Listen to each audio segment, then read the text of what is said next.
Hi, everybody. Welcome to our NLF Partners live webinar. It looks like I'm not able to see the chat, unfortunately. I'm trying to figure out how to get this set up. So give me 1 second here, guys.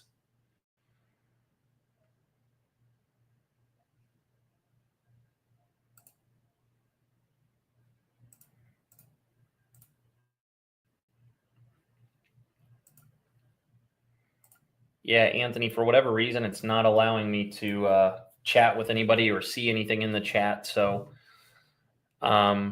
unfortunately, I'm not going to be able to chat with you guys today as we go through this. But nonetheless, we will get started with the presentation. My name is Eddie Knezovich. I am a financial advisor in the Midwest, but I operate all the way across the United States of America, and I specialize in working with real estate professionals, both real estate investors, real estate agents.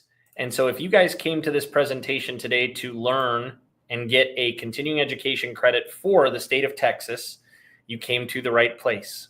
If you are not here for real estate continuing education in the state of Texas, you probably want to exit this because it's going to be really boring material for you. If you came for real estate continuing education and you're in the state of Texas, this is going to be one of the best courses you've ever witnessed.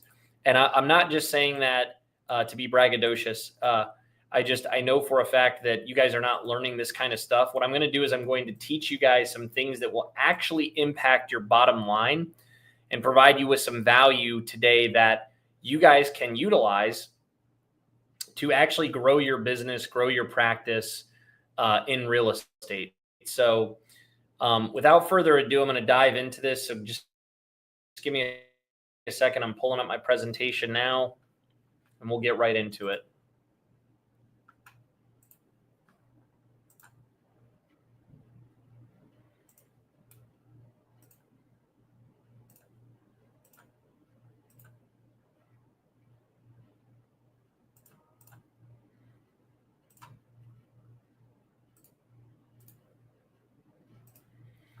Okay, everybody, I just want to make sure that you guys can all see this okay. Can everybody see my screen? Anthony, go ahead and shoot me a text and just make sure that everybody can see this presentation, at least the first slide. My presentation is called Get Your Money Right. This is a how-to guide on how to get your money right and start investing in real assets, including real estate. Anthony, just confirm that you can see that I moved to the next slide.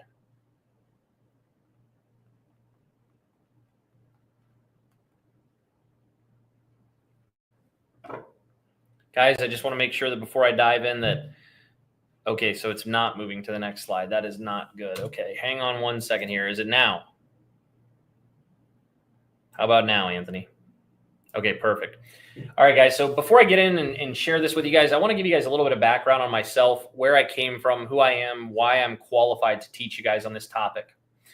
So first and foremost, I told you guys I grew up in the Midwest. I grew up right outside of Columbus, Ohio, in a small town called Pataskala, right near New Albany, Ohio. And I came from very modest beginnings. I grew up in a single parent household, and my mom worked 2 jobs just to keep us in this small 800 square foot, 2-bedroom, 1-bath house. It was me, my mom, my sister. We were on food stamps. My mom worked 2 jobs just to keep us in this home. And it was tough. Life growing up wasn't easy. So if you guys had a rough upbringing, I get it. I've been there. Went to college. It took me 5 years to graduate. I went to Ohio State. I was a Phi-Sci at Ohio State. Graduated in 2011, so 14 years ago, 15 years ago. And I was a fraternity brother. I paid my own way through school. I worked as a club promoter while I was in college. Got out into corporate America, and I got my first corporate gig working for a company called Designer Shoe Warehouse Corporate, DSW. You guys might have bought in some of their shoes. you know, what I quickly realized, like many of my real estate agent clients, was that majority of I really realized that corporate America wasn't going to be for me. Thank you so much. Reason why I realized it, how many of you guys have had performance reviews? So I had my first performance review, and I wasn't a fan of, I really wasn't a fan of how they did it. So I was always one of those people that was the first one in, last person to leave in the office. And it really frustrated me that every single person had got ranked with the exact same, um, you know, quota, if you will. And so we all ended up with the exact same raise at the end of the year. So even though I was the first person in, the last person to leave, all of us got a 3% raise. So my salary went from $45,000 to $46,500. So I quickly realized, hey, if I'm going to stay in corporate America, it's going to take me an entire lifetime to ever earn the amount of money that I want to earn to live the lifestyle that I want to live. So I immediately put in my 2 weeks notice and I started searching for a new career. And I stumbled into financial services. And I got into financial services in 2012. So 2011, 2012.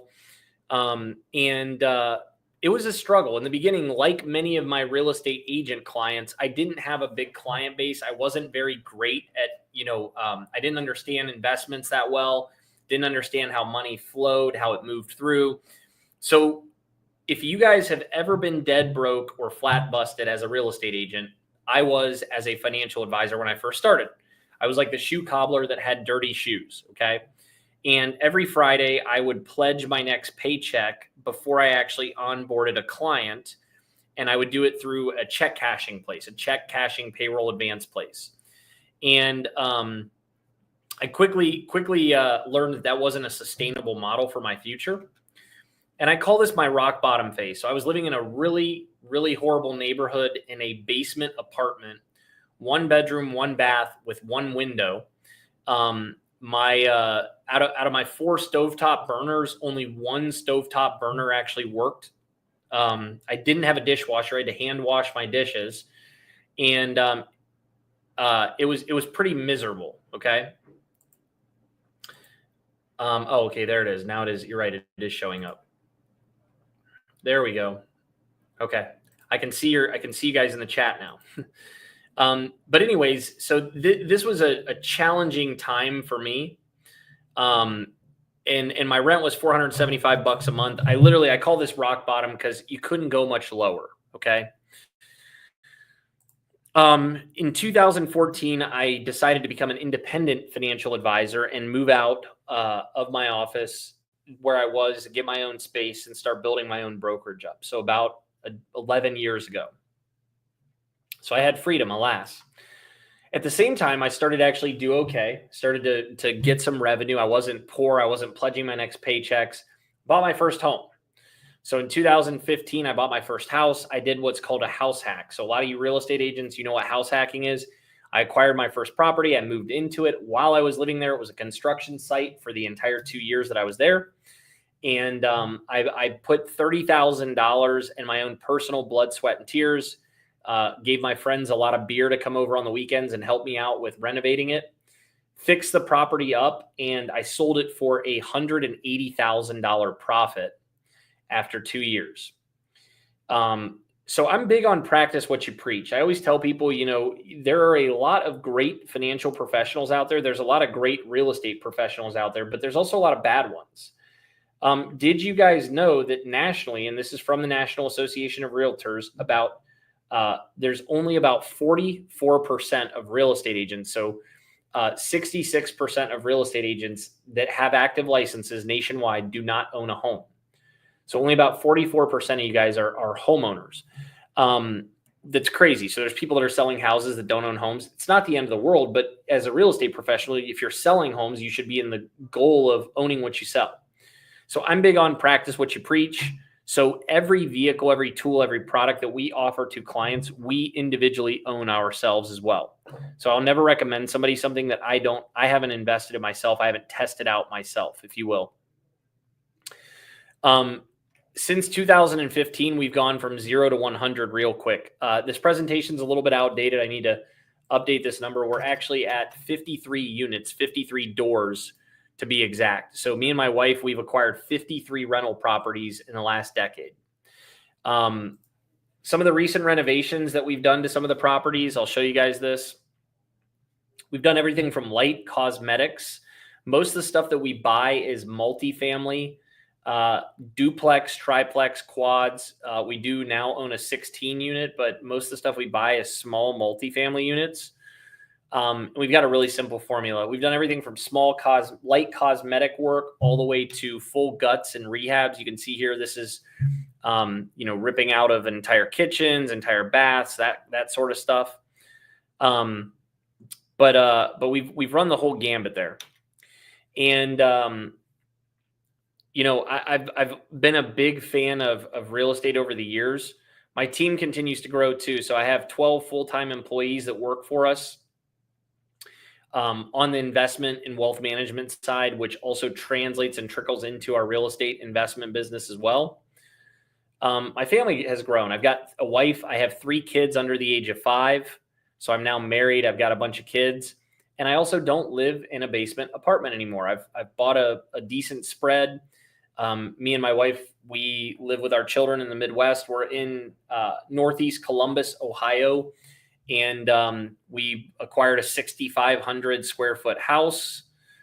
We got done renovating and gutting the house before we moved into it during the pandemic. So I've got some pictures of the post renovation. You can see my little booger in the background. She's over there. But we gutted the house and renovated it before we moved into it. Now, you're probably all wondering, what the heck does this have anything to do with real estate? What does this have anything to do with real estate continuing education? What does this have anything to do with me as an agent? So what I wanted to tell you guys was, first and foremost, I am not special. I do not possess anything that you guys don't have as an individual real estate professional. The other thing is, I'm not smarter than you guys. So who here in the room, I want you guys to use the chat. I want you guys to be communicating with me. Who here wants to learn how to invest in real estate? Who here has clients that have come to them and said, hey, at this pace, I'm never going to be able to retire if all I'm doing is buying one property a year? If you guys fall into that category, please throw a yes in the chat, or, hey, I'm here for that. If you yourself, you want to learn how to buy properties, please throw that in the chat. You guys, is anybody here? Is anybody paying attention? Please utilize the comment section to the right. There we go. John, I see you. Love that. Awesome. Well, guys, yep, there you go. Another John. 2 Johns. Love it. But anyway, so that's what you guys are going to learn about today.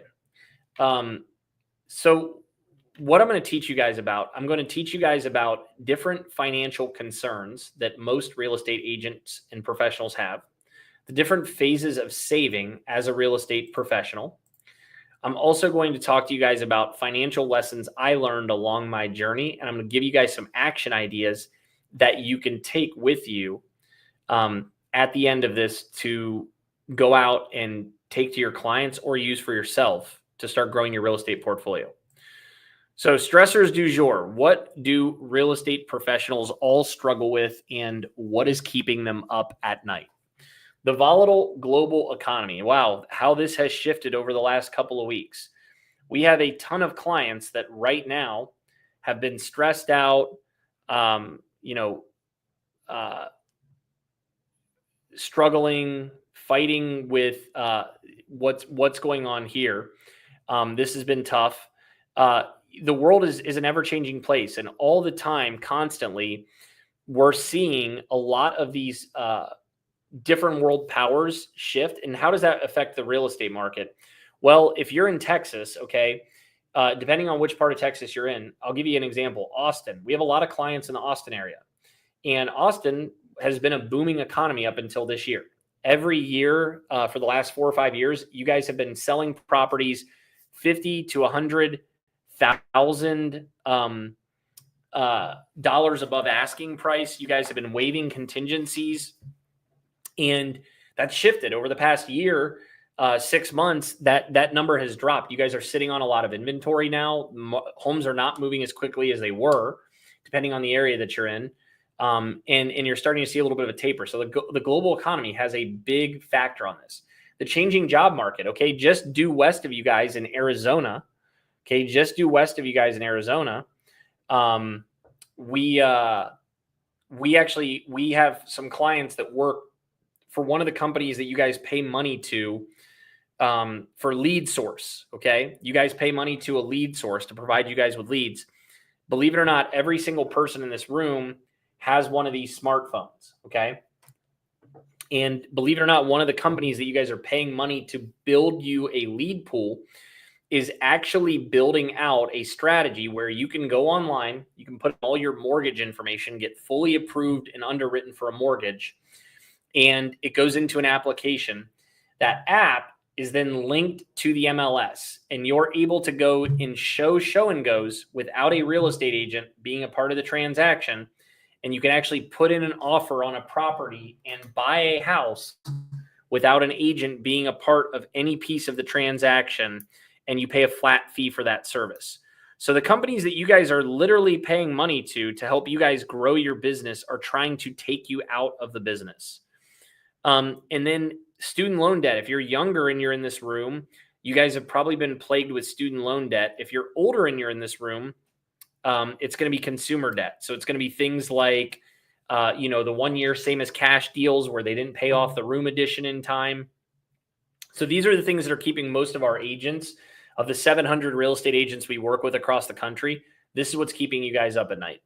So you don't need to answer which of these questions you fall into that category. But if you're in this room and you're still paying for student loans or paying down your student loan debt, I want you to throw a yes in the chat. If you are concerned about meeting your day-to-day expenses, I want you to throw a yes in the chat.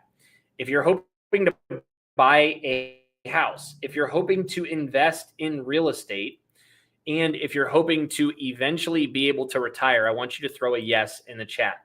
So please start throwing some yeses in the chat. I want to make sure you guys are engaged and you guys are paying attention so we can get you guys credits for this course.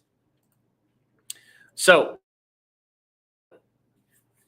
every real estate agent that we work with, you guys are all trying to pay your mortgage, pay down your student loans, prepare for tomorrow, save for the future, save for your first house or multiple homes, or even potentially retirement. And so this slide could be easily the most important slide of this entire presentation. I got paid, now what? Okay. So how many of you guys have ever had your broker show you what to do with your commission checks? Where should that money go? If you don't take anything from my presentation, this might be the simplest. I was raised under the pretense of we didn't have anything growing up and we didn't have any money when I started in my business. So I'm a big time saver. My wife is the opposite. She was spoon, she silver spoon, she has access to everything at her fingertips.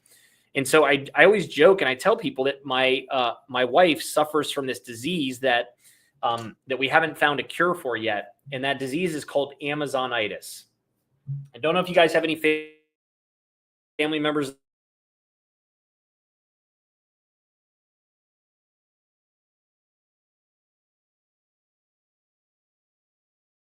that suffer from it like I do, but it's a disease that's plaguing America. They don't have a vaccine for it yet, but essentially what it is, it's a home and there's more boxes on your desk. So please do not be like my wife. Do not suffer from this disease. You've got to have control over your finances. You've got to be under the pretense of pay yourself first. Okay. So what does pay myself first look like? every single time you guys get a commission check, you got to take 25% of your pay and you've got to put it into your wealth accumulation bucket. That bucket is really designed for you to spread out into your future, invest in real estate, stocks, ETFs, mutual funds, cryptocurrency, in businesses, gyms, whatever your poison is. You have to set aside 25% of your money. Why 25%, not 20? The reason being is if you can set aside 25% of your pre-tax income, that is going to provide you with about 80% of your pre-tax income from retirement all the way until death. So if you can put away 25 cents on every single dollar, move it to the side, invest that capital, doesn't matter where you invest it. I don't care what your choice of investment is. It is going to produce 80% of your pre-tax income when we get to age 65. Okay. So that's very important. The next phase is this blue up here in the top right. What we want to do is we want to make sure that the money that we're saving is going in the right place. But then we also want to make sure that we're paying Uncle Sam. We also live in a country where we can get our hands severed and we can go to prison for not paying taxes. So we have to make sure that we're paying taxes, okay? So 25% of your income should be going to pay your taxes. Now, I cannot tell you how many real estate professionals I have sat down with on an annual basis that are using this year's commission checks to pay last year's taxes. That is a very foolish decision as a business owner. We want to be paying this year's money to this year's taxes. And next year, we want to be paying next year's money to next year's taxes. What that's going to do is help us compound our wealth. So if you guys are paying for last year's taxes with this year's money, we need to fire your CPA or your financial advisor. We've got to rework what we're doing there. So set aside 25% of your money there. And this orange down here at the bottom is for your lifestyle. This is going to be for your mortgage payments. This is going to be for your rent. This is going to be for kids' daycare. This is going to be for your signage.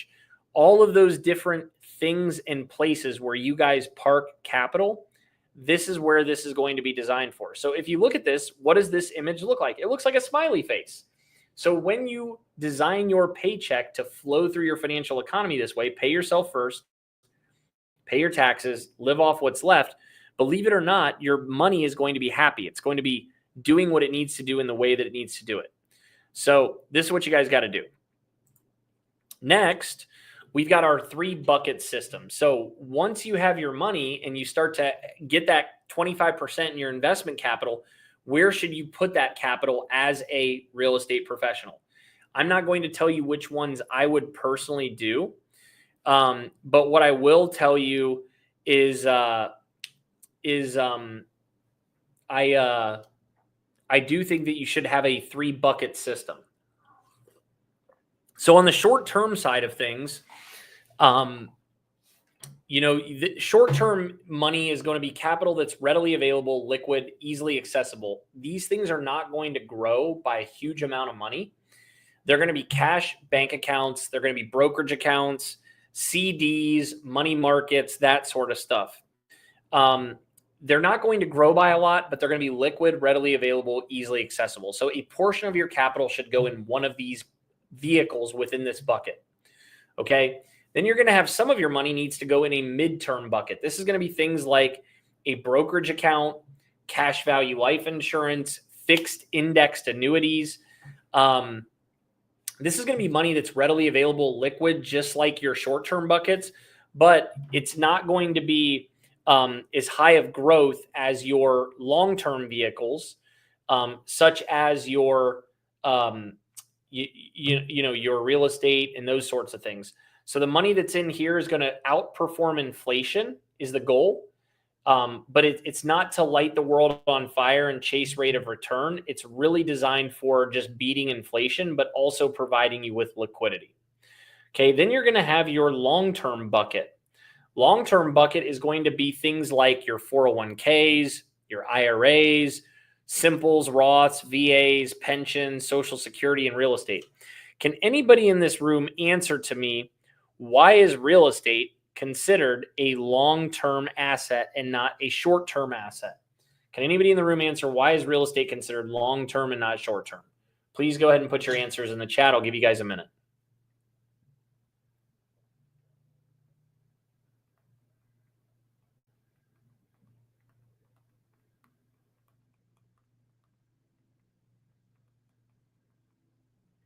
Anybody?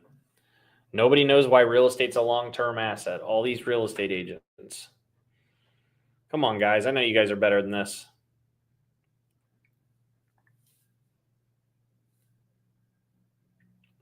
Single word answers are acceptable. You hold on to it while the market goes up. Great answer, John. Appreciate that. What else, guys? Investment, leverage. Great. I love it. Guys, reason why it's a long-term asset, I own some of my properties free and clear. It is hard to get a buyer to pay you cash for a multiple $100,000 or millions of dollars of an investment. So sometimes these things take a long time to grow. And then when you eventually, thank you so much. Eventually, when you have them, you still got to find a bank to finance it. So it's considered a long-term leveraged asset. So while you guys are building this up, while you guys are building your phases of saving, you got to have patience, you got to have determination, you got to have stamina. Most importantly, you got to have focus. So if you guys are young and you're in this room, if you guys have just started your real estate careers, I cannot tell you how important this slide is.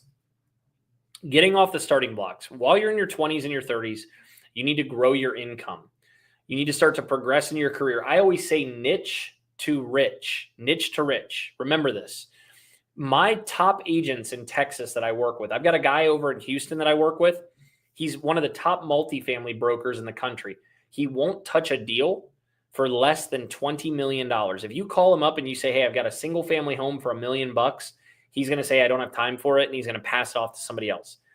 I have a lady that I work with in Lubbock, Texas. All she does is single family oil leased land. She crushes it. All of these people I'm telling you guys about, they have a very unique niche. If you call them up and you say, hey, I'm in Abernathy, Texas, or hey, I'm in Dallas, and they're going to ignore your phone call, or they're going to push it to somebody else within their brokerage. So the top producing agents in the market, they have a niche. And that's what they focus 100% of their attention on, and they don't let anybody deviate from that specific niche. So, you know, what I would tell you, if you're older and you're in the room, you probably have enough clients built up where you don't need to do this. But if you're younger and you're in the room, you really want to focus on one area of real estate. Is going to take you a lot further than if you don't. The other thing you need to do is start to pay off your debts, student loans, credit cards, save for your first home, save for your first investment property. Start to systematically build out your own personal bucketing system. Okay. Now, while you're getting off the starting blocks, like I said, aim to save 25% of your gross income. Set up direct deposits from your paycheck or your checking account to your wealth accumulation funnel. You got to build up a 1-year emergency reserve fund, and you need to start saving tax deferred inside of your IRAs, 401ks. If anybody in this room is writing a check to Uncle Sam on a regular basis and does not have a retirement account set up, shame on you. Did you know that you can open up an IRA this year? You don't even have to fund it this year. What you should be doing is using next year's commissions to offset your tax burden for this year, next year. So what you can do is up until April 15th of next year, you have to have the account open before 12/31 of this year, but you can fund it all the way through April 15th of next year. So what smart investors do is they open up their IRA now. They start to put a little bit of money into it on a monthly basis, and we can help you guys out with that. And then next year, they sit down with their CPA in January or February, and they say, hey, you know, ABC CPA company, how much do I owe in taxes? Oh, I'm going to owe 10 grand. Great. How much can I put into my SEP IRA in order to offset that, so I don't have to write a check to Uncle Sam at all? I would much rather write myself a $15,000 or a $20,000 check into my IRA than write Uncle Sam a $12,000 check. I'd rather overpay myself than pay Uncle Sam. So if you guys don't have a good CPA and financial advisor helping you reduce your tax liability today, shame on you. You need to start doing that. And then once you get to the point where you're making 6 figures in real estate commissions, if you haven't set yourself up as an S corporation, also shame on you. Did you know that you can set yourself up as an S corp and you can utilize S corp deductions, and you can also pay yourself from the company, and you can also match yourself on the retirement side from the company as well. So now you're getting 2 deductions. So literally I have real estate agent clients that are putting away $95,000 a year, which is coming off of their corporate and individual top line tax return numbers. So they make $200,000, they put 95 into their retirement accounts. In the eyes of the IRS, they only made 105,000. So they're only paying tax on 105 versus 200, which is a significant difference. So again, if you guys aren't reducing your tax liability through IRAs and that kind of stuff, you guys got to hire some better teammates on your team. Now, this is the amount of money you need to save and invest on a monthly basis in order to get to $1 million by age 65. So who here wants to be a millionaire? I'm going to show you guys. So if you guys are 25 years old and you're in this room, you got to be parking away $381 per month to have $1 million by the time you hit age 65. Okay. If you're 35 years old, it's $820 a month. If you're age 45, the number jumps up to $1920 a month. And if you're age 55 or older and you're just starting out and you're just starting to save money for your future, you've got to put away $5,778 per month in order to get to $1 million in the next decade. Okay. So when you're starting off early, start early, make it automatic. Now, guys, what you guys came here for, okay? I am going to show you guys 3 methods that I have personally used in acquiring those 53 doors that I told you guys about earlier on in the presentation. I am going to show you guys some of the methods that real estate professionals out in the market are utilizing to acquire properties with little to no out-of-pocket expense, okay? So these are what the gurus online are using to acquire their properties. Those methods are OPM, other people's money or hard money. The infinite banking concept. This is utilizing cash value life insurance to buy real estate. We're going to talk about brokerage accounts and lines of credits against assets you own. And we're going to talk about all 3 of these. So the most traditional way and how you guys are probably recommending your clients to buy and own rental properties is as follows. This is what I call the Dave Ramsey method. Okay, this is the traditional method. And there's nothing wrong with this method. It's just very difficult to scale it. Okay, and scalability becomes very important if your goal is to retire from real estate. And if you're on a fixed income, that also makes it challenging. So traditionally, you guys are educating your clients to save anywhere from 15 to 25% of their assets for a down payment. They will typically secure that property. They'll put some capital into it. They'll rent the property out. Maybe down the road, they'll refi and pull some or part of their down payment and renovation expense out of the property. And the problem with this is this puts a heavy strain on your savings, okay? It's hard to save up every year $50,000 to go buy another property. So if you're doing it this way, you're only going to be able to maybe buy a property a year or maybe one every other year. So this makes it very difficult to scale your portfolio. The time frame to do it is very challenging as well. So I typically steer people away from this methodology. This is called the single, okay? Now we're going to start from most conservative and go into most aggressive. I like going from conservative to put your foot on the gas. The most conservative method of the 3 methods I mentioned is called the infinite banking concept, the become your own bank method, the bank on yourself method. There's a lot of different methods out there that it's called, but the underlying belly of it is the same no matter what. Okay. And how this works is, did you guys know that banks are actually the largest holders of permanent life insurance in the United States of America? Yeah, you heard it right. Banks own more permanent life insurance than any individual or corporation in the world. So banks, they buy life insurance because it's a very stable asset, okay? And it produces guaranteed yields that have zero mark to market risk. There's over $212 billion, you heard that right with a B, billion, of cash value life insurance inside of financial institutions. And so these banks or these insurance carriers will actually give you, you can go and get underwritten in an institutional policy, and they will give you anywhere between a 2 and a 4% guaranteed interest yield inside of the policy on the cash that you have inside of it. So you put in $100, you're going to get 2, 3, or 4 cents on every dollar. No ifs, ands, or buts about it. In addition to that, if the carrier happens to be profitable, they will also pay you at the end of the year as a shareholder a tax-free dividend. While the dividends are not guaranteed, these carriers have been paying these dividends out every single year since the 1850s and 1860s. Dividend yields right now are hovering around 6.5%. And what you can do, believe it or not, is banks will actually let you lever against these policies.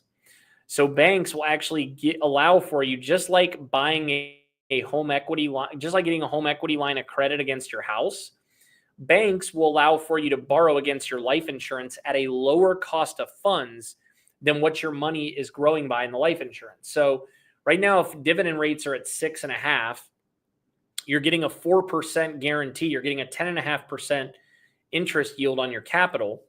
You can borrow money. Banks will lend against this at between 3.5% and 5.5%. So you'll still net somewhere between 5 and 7% on your capital while your money's going to work. So effectively, you're splitting your dollar in half. You're growing it in the life insurance. You're also growing it in the real estate. And then you can buy a piece of real estate using your cash value line of credit, very similar to a home equity line of credit. You buy a property, you fix the property up, you get the property rented, you refinance out your money, put it back into your line of credit, and then you recycle your line of credit. So what this allows you to do is save your money one time in one place, but use those dollars over and over and over again. This is one of the methods I personally have used and use to acquire the properties that I own. The next one is a traditional investment model, okay? Traditional investment model. So did you guys know you can do the exact same thing with your investment portfolio? You can go to the investment companies and you can get a line of credit against your investment portfolio. So you can go buy stocks, ETFs, mutual funds. You park it with a broker like us. We can attach a line of credit through Nationwide, through Goldman Sachs, through Bank of America. And the difference here is they won't let you borrow 100% of your capital that's working for you, but they will let you borrow between 50 and 70% of the money that you have inside of your investment portfolio in form of a line of credit. Rates right now are hovering about a point below HELOC rates. So you're seeing like 7.5 to 8.5%. You can do the exact same thing. So while your money's growing in the stock market, let's say your portfolio is up 12, 13% this year, you can borrow against that at a 6, 7% cost of funds, and you can put that capital to work inside of real estate, get that property fixed up, get it rented, cash out, refinance, and then rinse and repeat that capital. The one thing that I'll tell you about this is, don't let the Great Recession rule you. There's a lot of people that are fearful of markets, especially with all the volatility that we've had over the last 6 months. Ever since Trump has gotten elected, everybody thought the markets would react very favorably. They did initially, then they dropped, then they went back up, they've rebounded. Now you're starting to see a little bit of a tapering again. So, but what I always tell people is don't let the Great Recession rule your mindset or rule how you invest. Long-term, stocks are a great place. The stocks will outperform treasury bills and inflation over a long period of time. So be big picture, zoom out a little bit. The other thing is don't try and time the market, okay? We get a lot of people that think that they're smarter than the best economists in the world. So two financial economists, Princeton B. Bauer and Hood, They won the Nobel Prize for Financial Economics in 2016. They won it in talking about what's now called modern portfolio theory. And what they proved was that nobody can time the market. Not any financial economist cannot time the market. There's no way to actually predict how it will work. Even AI can't. If they did, everybody would be doing it. But what basically they learned and how they won the Nobel Prize was talking about staying the course and not liquidating when markets do fall. Okay. Because a lot of people's knee-jerk reaction is, well, markets are going down. I don't want to lose all my money, so I'm going to sell. And they end up selling on a loss. Okay.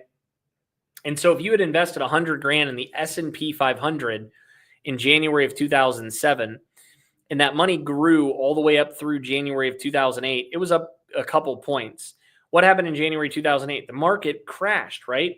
All the way from January 2008 to January of 2009, the market dropped almost 50%.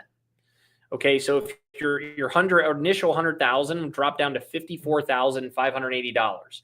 Now, you have three options. You can either stay the course, you can sell out and try and time the market and get back in at the best possible time or the absolute bottom, or you could just sell out and stay in cash forever. So if you would have just stayed the course back 10 years later, total from the day that you originally invested, at the end of 2016, your account value would be $174,812. Had you tried to time the market and get out for 1 year from January of 2009 to January of 2010, your money a decade later just came back to barely above break even. And if you got out and stayed out all the whole time, you're still down by a large percent. Plus now you have inflation that's not playing a favor for you. So in my opinion, I always tell people to stay the course. Don't try and exit the market and reinvest. Additionally, you don't want to chase the winning asset class. Okay. I get a lot of people that'll say, well, Ed, I was just listening to Jim Cramer on CNBC, and he was telling me that I should invest in NVIDIA. And I go, guys, if Jim Cramer's telling you to invest in it, it's already a day late and $1 short. Okay. Today's winner is often tomorrow's loser. So if they're already talking about it online or they're talking about it on TV, you've already missed the boat. It's already happened. Okay. Because it made the news. So if you look at this chart, what this chart will show you is that today's winner is oftentimes tomorrow's loser. So you can see here in 1999, Cramer's bragging to everybody, hey, buy small cap stocks. What happens in 2000? Small stocks fall. 2000, he's saying, hey, long-term government bonds, everybody should go out and get them. They did 21%. Next year, what do they do? 3%. They do terrible. Same thing. Small cap stocks have a rally. They crush it the next year. Cramer's telling everybody should own small caps. So what does everybody do? They go out and they sell their portfolio. They buy small caps. What do they do the next year? Tanks, negative 13%. You guys get the gist. What I'm saying is buy a diversified portfolio, invest regularly, invest in good blue chip companies, invest with good SMA managers, and long-term in a diversified portfolio, you're going to do very, very, very well. Okay. And then finally, we're going to talk about OPM, other people's money. Okay. OPM or other people's money or hard money. So did you guys know that out in the marketplace, you guys can borrow from a private lender? You guys can go out and get money from somebody like me or from somebody down the street that has capital sitting on the sidelines. They will charge you interest-only debt. Okay. Interest-only debt. And generally, interest-only debt is floating around 8 to 16%. And it's paid on a monthly basis with a balloon at the end of the term. Okay. Typically, these are short-term loans. They're not long-term loans. And what you do is you take their money, you go and you acquire or secure a piece of real estate. You're going to make the renovations. You're going to get the property rented, and you're going to refinance that. And you're going to hope and pray it appraises for more than what you have in it, plus your debt service carry. Okay. The biggest challenge and hurdle that we're seeing with OPM right now is, or hard money, is two things. One, appraisals. In certain areas in the Texas market, appraisals have had a little bit of a tapering back on numbers. The other thing that we're seeing is construction and control of the construction. So one of the things that we're seeing is construction costs have gone up, supply chain issues have happened, people getting in and being able to do and complete the projects in their timely manner has held people back from having good deals that make sense. So you've got to be careful with this one because it is the riskiest of all. So the ultimate goal for all of your days is income for all of your tomorrows. Stay focused on your savings goals. Stick with a disciplined strategy.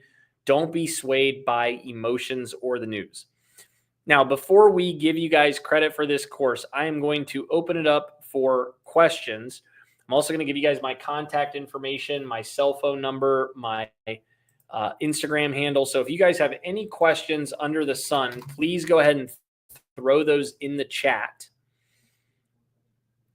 Anything related to your own personal portfolio, any situations that you guys have run into, anything like that.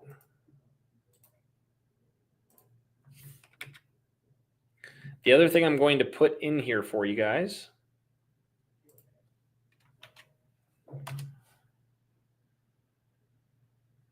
any questions at all?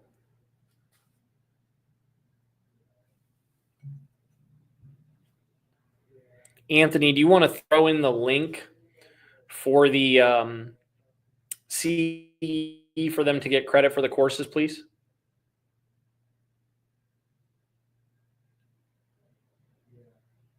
Guys, what you guys need to do is you need to select this link on your page, highlight it, copy and paste.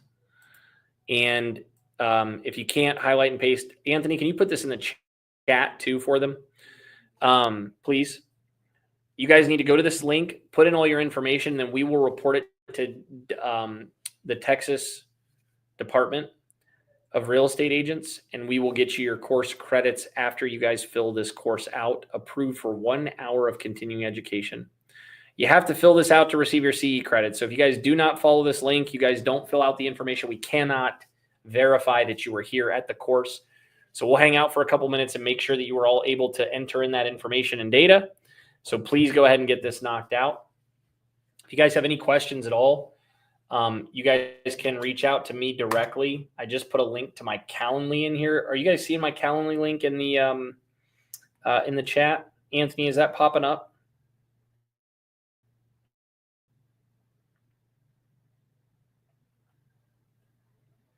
Perfect. Perfect, guys. If you guys want to schedule time to talk to us offline and see how we can be of assistance to you guys, we'd be happy to earn the opportunity to speak with you.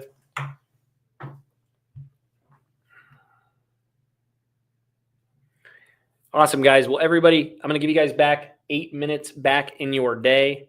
I really appreciate the heck out of all you guys coming. Hopefully you guys found this to be beneficial. Hopefully this course was better than a lot of the boring traditional courses you guys are accustomed to seeing. And don't keep us a secret. Tell your friends about us. We really appreciate you guys coming. And we hope you guys have a fabulous, fabulous day and happy selling for the rest of the year. Thank you guys so much.